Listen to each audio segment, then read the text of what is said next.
Dapat mong malaman ito mga kaprati kung ikaw ay baguhan na magko-compute sa pag-i-install ng HoloBlocks at gusto mong malaman kung ilan ang papasok sa isang walling na 3 meters by 5 meters na wall sa 20 by 40 na HoloBlocks. So mga kaprati, bibigyan lamang natin ng kunting paliwanag ito dahil marami pa rin sa atin ang gustong matuto at mga baguhan at gusto rin na matutunan ang pagko-compute.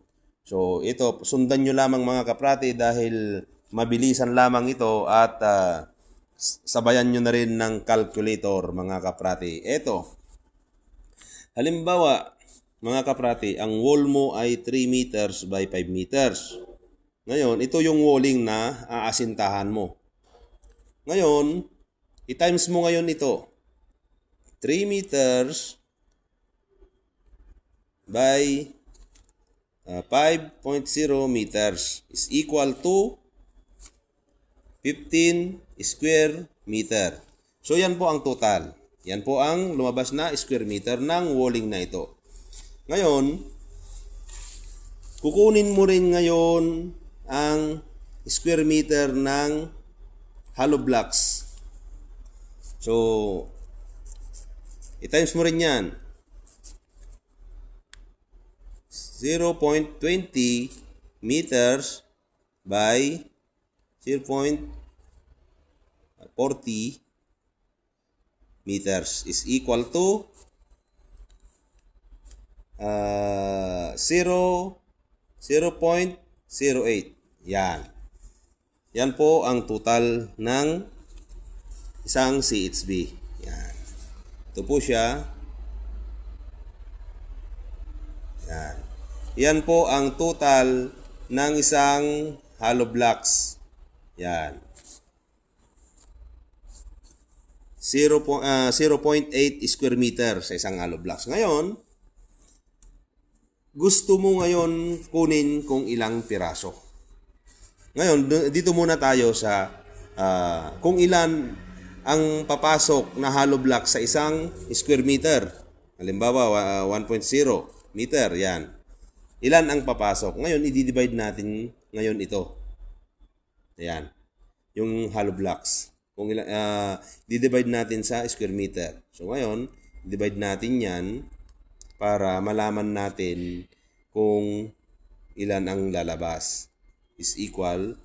Ngayon, 1.0 meters divide by 0.08 square meter is equal to 12.5. Yan po.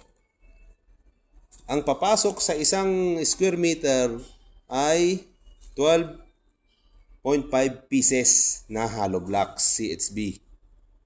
Yan. Ngayon, total na natin yung yung square meter ng walling. Ngayon, ita-times lang natin yan. Napakasimple lang mga kaprati.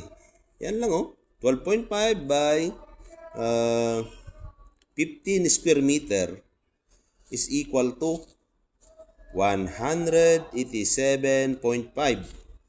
Sundan nyo mga kaprati kay calculate nyo. Kasi mahina tayo sa mathematician Ayan. So ngayon, 187.5, pwede mo siyang i-round up ng 188 na lamang mga kaprati. Para sa ganon, ay wala nang butal-butal. So ganon lamang kaprati. 188 na piraso sa wall na 3 by 5. Yan. Ito po yon mga kaprati. Napakasimple lamang. Sana ay may natutunan kayo.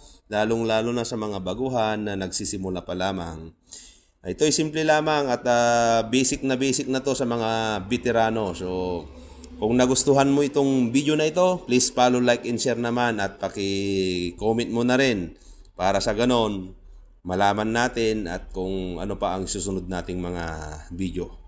So hanggang doon na lamang, ako po si Kaprati ang nagsasabing ligtas ang may alam.